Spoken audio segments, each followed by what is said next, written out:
यहां नहीं जाना, खौफ है, यहां लाशें गिरी थी। सदियों पहले करबला में 9 लाख ने 72 कत्ल किए थे। आज 3 करोड़ कह रहा है कि मैंने करबला जाना है। होए होए होए,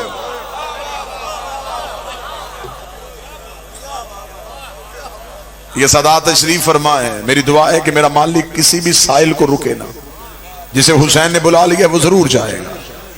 यहां तो अब तो सिर्फ चंद साजिशें और चंद धमकियां दी गई हैं ना। जब बाजू कट रहे थे, जब हाथ कट रहे थे, लोग तो तब भी करबला जा रहे थे।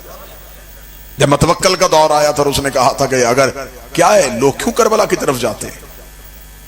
यह बासी बादशाह था, यह बहुत मलऊन था, जालिम था। उसे उसके वुज़रा ने बताया कि हुसैन की करबला की ज़ियारत नहीं रुक रही। इसने कहा क्यों नहीं रुक रही? उसने कहा जी हुसैन की आशिकी पड़े। इसने कहा इतना टैक्स लगा दो कि कोई हुसैन की ज़ियारत के लिए जाए ना। मैं सत्र में सैयद आपके लिए पढ़ने लगा हूं, अंदर से यूं तमन्ना तड़पेगी। जब उसने बहुत ज्यादा टैक्स लगा दिया और ऐलान हो गया कि अब जो करबला जाना चाहेगा इतना टैक्स देगा तो करबला जाएगा। अगले दिन मतवक्कल की मौत हो गई जब उसने देखा कि उसके शहर की सबसे गरीब औरत सबसे पहले आ गई। शहर की सबसे गरीब औरत सबसे पहले आई और उसने आगे जो जुमला कहा वो जुमला तुम्हारे अकीदों के लिए। उसने मतवक्कल के दरबार में आके कहा मैंने सुना है कि ज़ियारत सस्ती हो गई है।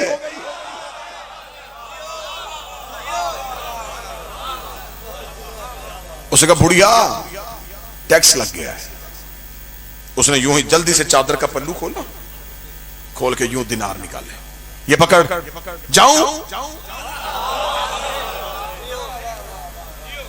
यूं गिरते हुए दिनार देके मतवक्कल ने कहा तू तो बहुत ज़ईफा गरीब है, तेरा तो कमाने वाला भी कोई नहीं, कहां से लेके आई है? उसने कहा जिसने बुलाया है उसने दिए।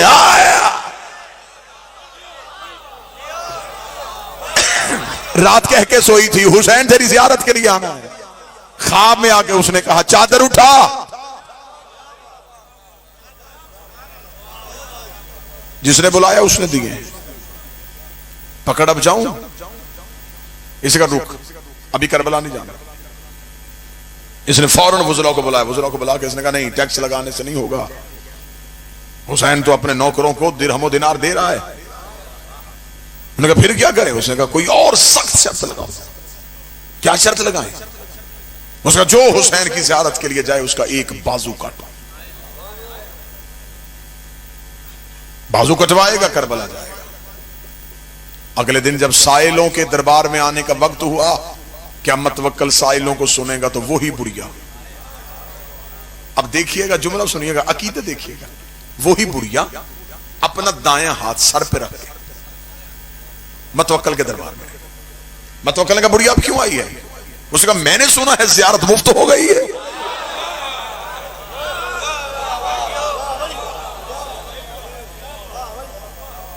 बाजू कटवा रहा है ना, कटवाने आए। उसने कहा मैंने काटना है, तूने सर पे क्यों रखना है? ओ क्या कहने अली वालों, हुसैन के आशिकों। बुढ़िया देख दी अब ये मेरा नहीं हुसैन का हो गया है। जो चीज हुसैन की हो जाए वो सर पे रखी जाती है। अब ये बाजू मेरा नहीं है, ये हुसैन का है। जल्दी काट, करबला जाने दे। उसका अभी का भी असूल बदल देते हैं, फिर एक बाजू नहीं 2। बुढ़िया ने कहा दोनों काट। उसका पांव भी कटेंगे। उसका दोनों काट। मतवक्कल ने कहा मैं इसी बुढ़िया को ऐसा इबरत का निशान बना दूंगा, फिर दुनिया कोई ज़ियारत के लिए जाने के लिए सोचेगा भी नहीं। ये बुढ़िया क्या समझती है कि मैं इसके इश्क के आगे हार जाऊंगा? इसने कहा अभी इस बुढ़िया के बाजू भी काटते हैं, इसके पांव भी काटते हैं, फिर देखते हैं ये ज़ियारत के लिए कैसे जाएगी। मतवक्कल अपने महल के बाहर मीनार पे खड़ा हो गया। बुढ़िया के बाजू कटवाए गए, बुढ़िया के पांव कटवाए गए। खुद महल के मीनार पे खड़ा मंजर देख रहा था और उसने अपने सिपाहियों से कहा, धक्का दो बुढ़िया को दरबार से बाहर, अब मैं देखूंगा कटे हुए हाथों से, कटे हुए पांव से चलेगी कैसे, उठेगी कैसे, जाएगी कैसे। जो ही सिपाहियों ने लहू से भरी बुढ़िया को यूं दरबार से बाहर धक्का दिया। मैं तवक्कल मीनार पे देख रहा था, अभी धक्का देके अभी बुढ़िया जमीन पे गिरी नहीं, या एक घोड़े सवार आया, उसने हाथ से बुढ़िया को उठाया, अपने घोड़े के ऊपर बिठाया। बुढ़िया ने जाते जाते मतवक्कल की तरफ देखा, शुक्रिया, पहले चल के जाना था, अब वो लेने आ गए।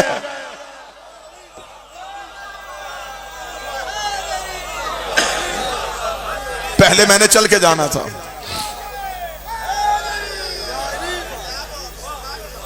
मैंने चल के जाना था, अब वो लेने के लिए आ गए। तेरा शुक्रिया, मैंने तो चलना था। तारीख गवाह है कि जब बॉर्डर सील किया गया था कि जो भी काफिला आएगा एक कत्ल करवाएगा और बाकी जाएंगे। बादशाहत की आंखें तब फट गईं जब कत्ल होने वालों की लाइन लंबी थी, ज़ियारत पे जाने वालों की लाइन थोड़ी थी। हर कोई कहे मुझे कत्ल करो, इन्हें जाने दो, मुझे कत्ल करो, इन्हें जाने दो, मुझे कत्ल करो, इन्हें जाने दो। एक दूसरे पे सबकत ले रहे थे, नहीं तू जा, मुझे कत्ल होने दे, तू जा, मुझे कत्ल होने दे।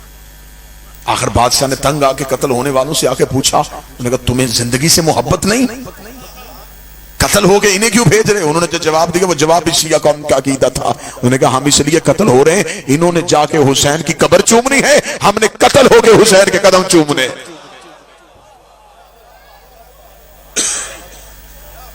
मोहब्बत हुसैन ये है कि हुसैन आज भी करबला में खींच रहा है। अल्लाह ने अपने घर में सिर्फ अमीर बुलाए। जाओ कुरान मिंबर पे लेके आओ, अल्लाह के घर जाने का दावतनामा कुरान से निकालो। खुदा कहता मुस्तती हो तो मेरे घर आना, साहब इस्तात हो तो आना, मकरूज हो ना आना, बेटी ब्याहने वाली है ना आना, गरीब हो ना आना, मजदूर हो ना आना। अमीर खुश खुश अल्लाह के घर की तरफ चले। उसने हमें बुला लिया, गरीब सहम गया। उसने भी अमालदारों को बुलाया तो अब गरीब कहां जाए? गरीब सहमा हुआ था। या करबला से हुसैन के करम ने अंगड़ाई ली। हुसैन ने कहा तू गरीब है, कर्जा लेके करबला वापस हुसैन करेगा।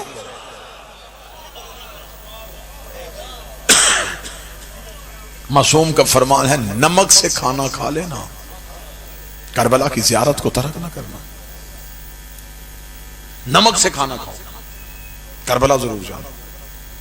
इमाम ने फरमाया उधार ले लो किसी से, किसी के पांव पड़ जाओ कि मुझे इतना दे दे, मैं एक बार करबला जा सकूं।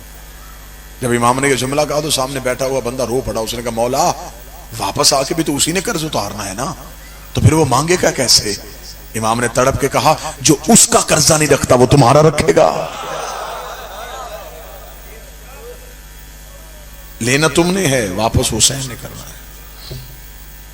खुदा ने कहा मेरे घर आओ अमीर, हुसैन ने कहा मेरे घर गरीब हो। खुदा ने कहा मेरे घर आओ मैं पिछले गुनाह माफ करूंगा। हुसैन ने कहा मेरे घर आओ मैं अगले गुनाह भी माफ करूंगा। जाओ जाके उलमा के सरों पे कुरान रख के पूछो अल्लाह के घर जाओ तो खुदा ने शर्तें रखी हैं। लिबास एक पहनवाऊंगा, सर मुंडवाऊंगा, खुले मैदान में सुलवाऊंगा, पहाड़ियों के दरमियान दौड़ाऊंगा, अपने घर के साथ चक्कर लगवाऊंगा। कभी कहूंगा पत्थर चूमो, कभी कहूंगा पत्थर मारो, कभी कहूंगा जागो। जब एहराम बांध लोगे फिर मेरी शर्तें हैं, तिनका नहीं तोड़ सकते, मच्छर नहीं मार सकते, झूठ नहीं बोल सकते, गीबत नहीं सुन सकते, वरना एहराम बातिल हो जाएगा। इतने सारे काम तुमने करने हैं, फैसला फिर मैंने करना है कि मैंने हज कबूल करना है कि नहीं करना, हज रखना है कि नहीं रखना। क्या कहने हुसैन तेरे करम के। हुसैन ने कहा तू सिर्फ नीयत कर, कबूल पहले करूंगा, सफर बाद में करवा। हुसैन ने कहा तू सिर्फ नीयत कर कि मैं करबला आना चाहता हूं, तू नीयत कर। हुसैन कहते हैं मैं तुझे पहले गुनाहों से माफ करूंगा। अब सत्र सुनो। एक बंदे ने इमाम से पूछा, उसने कहा मौला हर अमल करने के बाद कबूल होता है, नमाज पहले पढ़ो बाद में कबूल, रोजा पहले रखो बाद में को। खुदा ने कोई अमल पहले कबूलियत में नहीं लाया, पहले अमल करो फिर कबूल। ये करबला की वाहद ज़ियारत है, ये कबूल पहले अमल बाद में। इरफान वाले बंदे सतर सुनना, पूरी जिंदगी सतर का नशा रखना। इमाम ने फरमाया वाहद कायनात में हुसैन की जर्री है जिसे हाथ लगाने से पहले बदन का मासूम होना जरूरी है।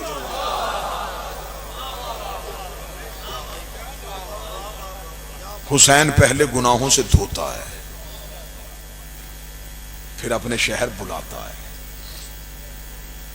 फिर हुसैन जब जर्री पे लेके जाता है तो हुसैन ऐसे कर देता है जैसे अभी मां के शिकम से बाहर। इसलिए कि गुनाहगार के हाथ में ताकत क्या कि वो हुसैन की जर्री पे हाथ डाल ले। मौला हुसैन कहते कि हम पहले उसे गुनाहों से साफ कर देते। ईरान का रहने वाला शख्स था, ज़ियारात की किताबों में यह वाकया आम मिलता है। ईरान का रहने वाला शख्स था, इतना करबला आया, इतना करबला आया कि फिर उसका करबला के बाद दिल ना लगा। ईरान से अपना सारा कुछ बेच के करबला ही आ गया। करबला शहर में सुकूनत इख्तियार कर ली और वहीं पे एक दुकान बना ली। एक दिन कुछ मेहमान मिलने के लिए आए तो उसने मेहमान दुकान पे बिठाए, मुलाजिम को उठाया, उठा के कहा कैसे कर, गोश्त ले घर जा, सौजा को बता के मेरे साथ चंद मेहमान आएंगे, वो घर खाना खाएंगे। मुलाजिम ने गोश्त लिया और गोश्त लेके वो चला गया। शाम को जब घर पहुंचा तो घर पहुंच के उसने बीवी से पूछा खाना तैयार है? उसने कहा नहीं। क्यों? उसने कहा कहां से आज तूने गोश्त लेके भेजा? वो गोश्त तो गल ही नहीं रहा।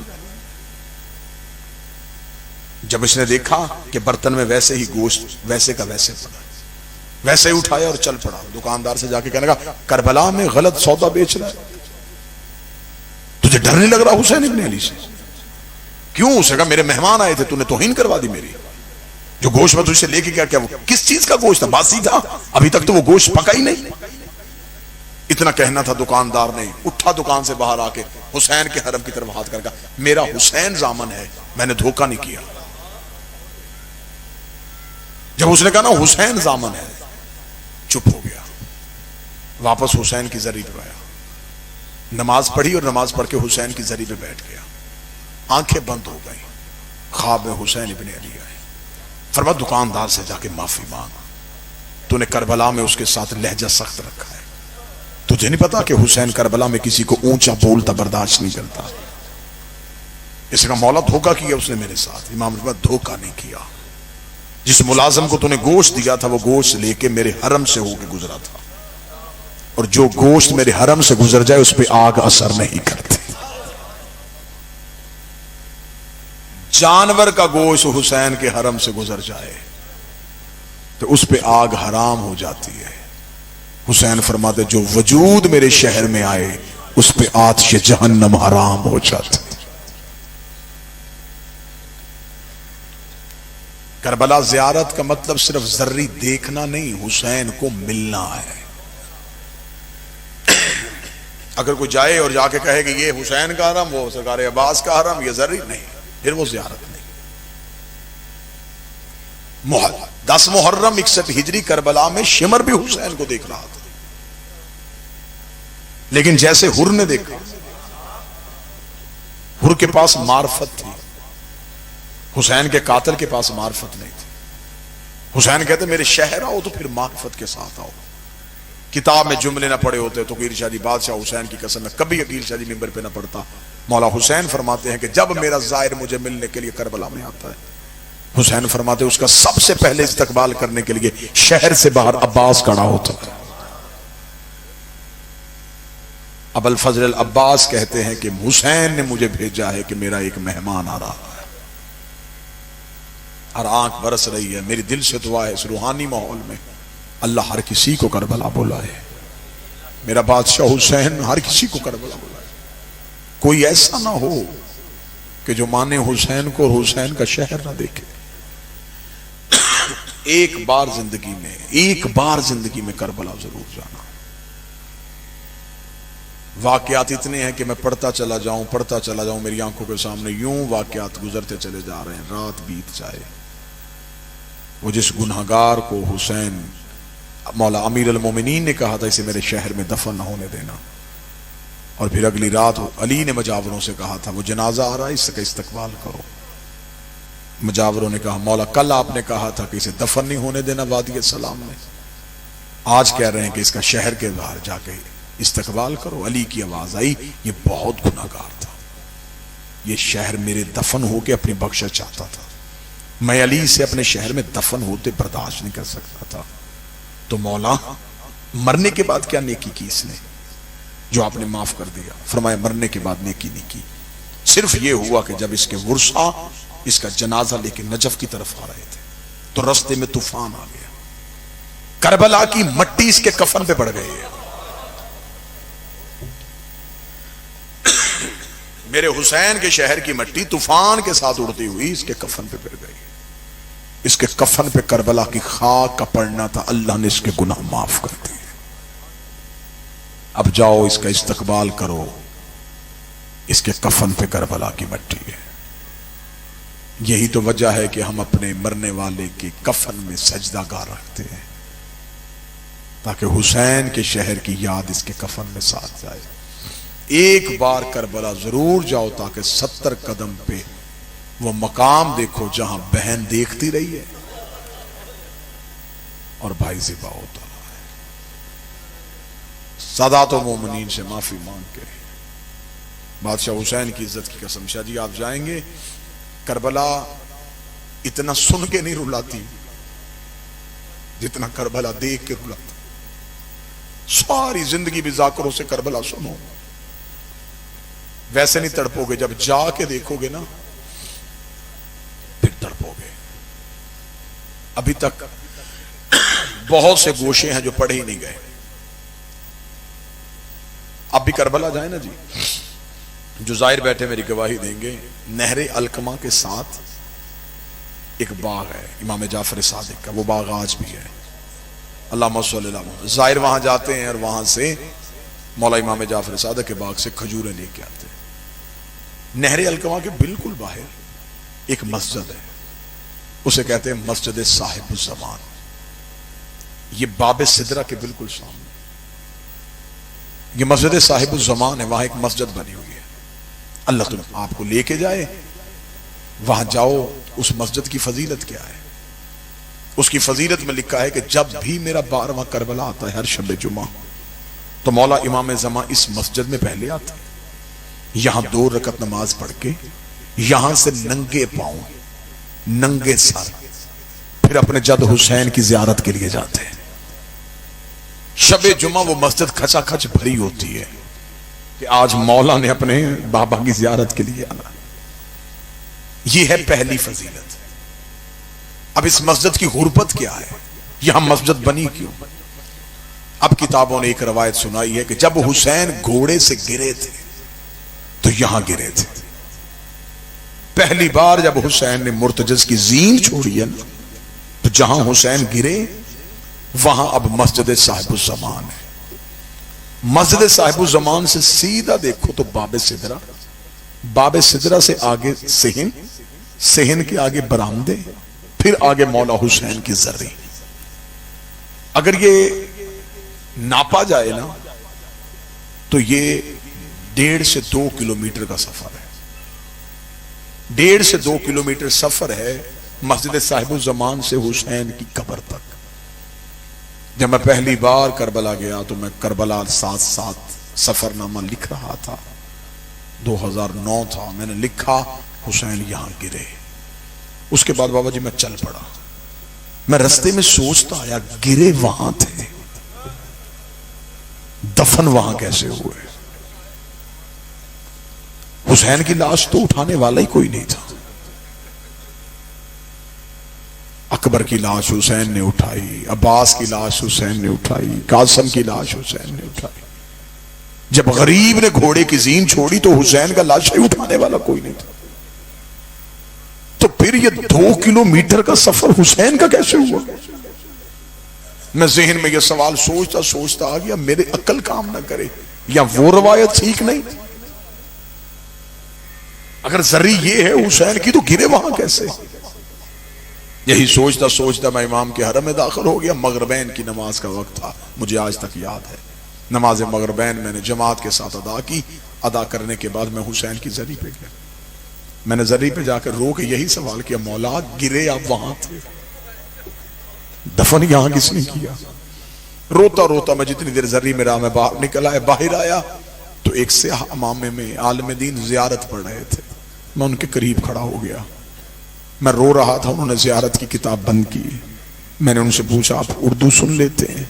उसने कहा, मेरा ताल्लुक हिंदुस्तान से है। मैंने कहा, मैं पाकिस्तान का जाहिर हूं, एक रवायत की तस्दीक चाहता हूं। उसे कहा, पूछ। मैंने कहा, वो जो मस्जिद साहिब जमान बनी है, ये रवायत ठीक है? हुसैन वहां गिरे थे? उसने कहा, बिल्कुल ठीक है। बाबा जी, मैंने कहा, अगर गिरे वहां थे, दफन यहां कैसे हुए?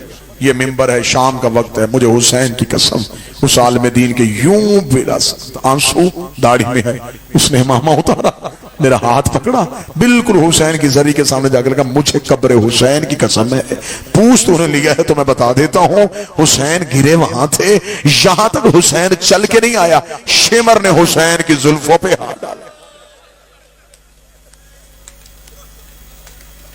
हुसैन को लेके आया हुसैन की बहन के खैमे के सामने। इसने ऊंची आवाज से कहा, इसकी बहन का खैमा कहां? जहां टीला ज़ैनबिया है, यहां आपसे ज़ैनब उठी। आवाज आई, जुल्फों से हाथ निकाल। जिन जुल्फों में